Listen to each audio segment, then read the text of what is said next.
First, congratulations on not crashing the car on your directorial debut. Let's start with that. I am curious though, what do you wish you knew on the first or in pre-production that you now know after making your first film? There just will never be enough time. The days go by so fast, and and trying to keep up with everything is massively difficult. And my hats off to a good example is just I remember I boarded out the first few weeks of the shoots, and then just started to fall behind. And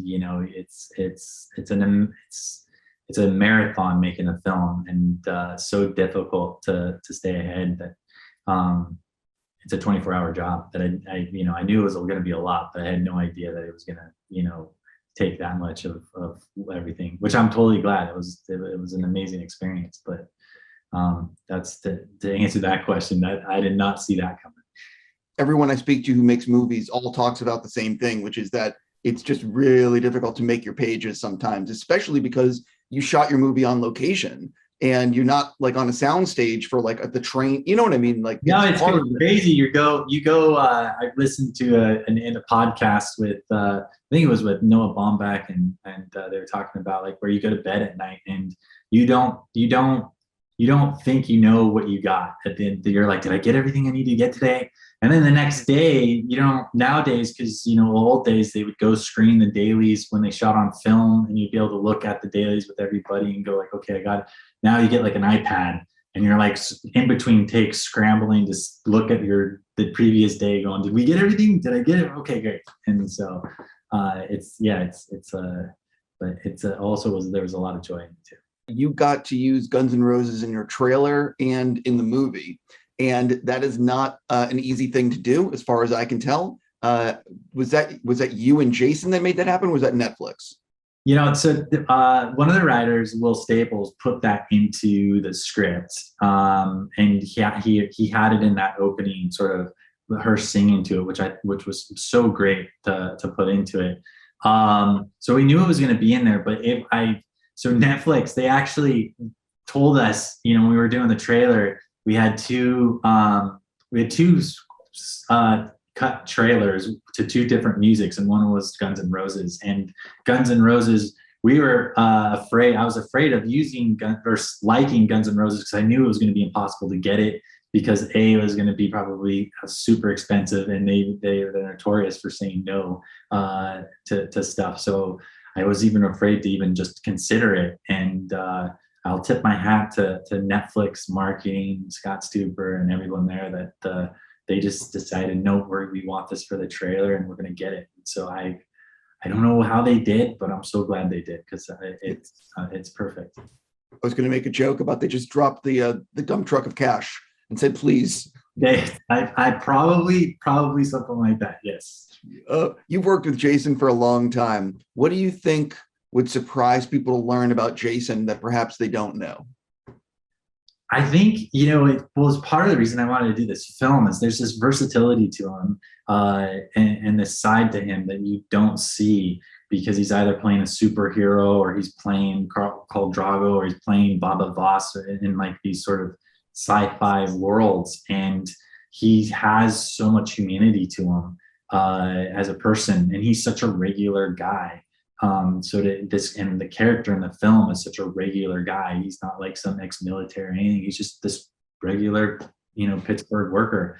And I hope, I'm looking forward to people seeing that side of Jason, because I don't think I don't think anyone's seen this sort of performance or this side of him in a film. I think that specifically, if you want to get specific, when he's in the hospital, and he's in the hallway and he's like losing it because he's just lost his wife. That's a very emotional performance for him. Can you talk about filming that scene and maybe pulling that performance out of him, or was he just ready to go? He was ready to go. I mean, we had talked about it leading up to it.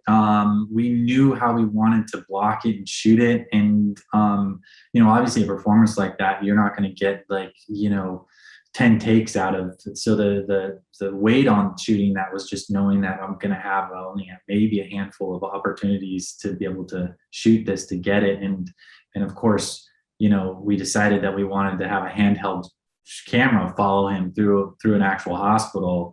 So it wasn't a set. So it even made it more difficult and you don't want to go out of focus or whatnot. So, but it really tied itself together. I think forget what take. It was an earlier take. I mean, we only did maybe 4 takes of that. And the entire set was just had tears in their eyes. And, it was so guttural in his performance and like him crying and, just him doing it as a character, but then also seeing your friend have to break down like that in that way made the eyes swell up a little bit. Yeah, it felt very raw, and I can't imagine doing more than 2 takes of that. I mean, I guess that's what you get paid for acting. Yeah. No, he was great. He was in the zone. Like those sort of performances, that's all the actor. Like you can discuss, you can have conversations and discuss with them, but when it's go time, it's like, they're just going to do what they're going to do.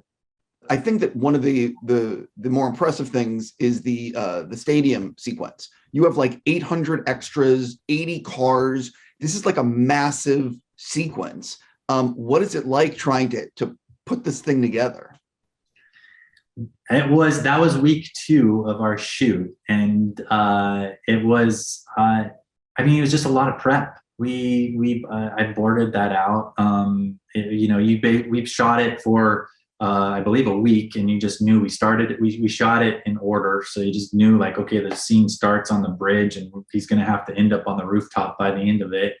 And we just mapped it out of going through each, but it was, we walked that stadium countless times with tech scouts and crew and just meticulously planned it, where the cameras were going to go, because it was something that it was going to be such a challenge to just get through it all, because there's so much ground to cover that I just didn't want to have to worry about, where am I going to put the camera now? It's like we really wanted to be able to just move through it.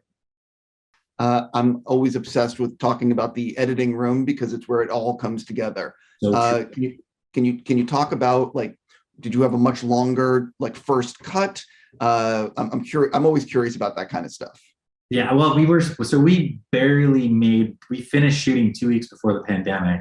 So we had to edit the film in remotely, like a lot of films that we're starting to find out right now, but we had our challenges. But we went through editorial because of this story was a difficult one. It's because of the reveal and how we're setting it up. And we really wanted to make sure this reveal was always character driven and story driven, and not some sort of cheap trick of, hey, we tricked you. It's not this character for that.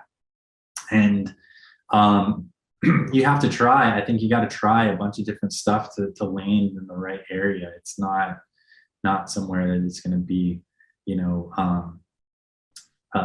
come out like the first time and go like, hey, we got it. We knocked it out of the park on the first cut. It was always forward progress, where you would do a cut and you look at it and be like, okay, it's great, but this could be better. And then it's just constantly kind of having those conversations as we go through. Our editor, we had an editor, Mike McCusker, who edited Ford versus Ferrari, and amazing editor, and who really brought the narrative to life. So did you end up with a lot of deleted scenes or no? We did. We had, we shot some scenes that were sort of expositionary about the sort of to build up the bad guys or whatever. And we just felt like it was not needed. It was all these sort of, you think the audience needs sort of an understanding of some things about the villains, and then you realize, no, they don't. Let's just keep the train moving. I got to stop there. I'm just going to say, again, congrats on your first movie. I hope you're making something again soon. Thank you so much. I appreciate it. I hope you liked it.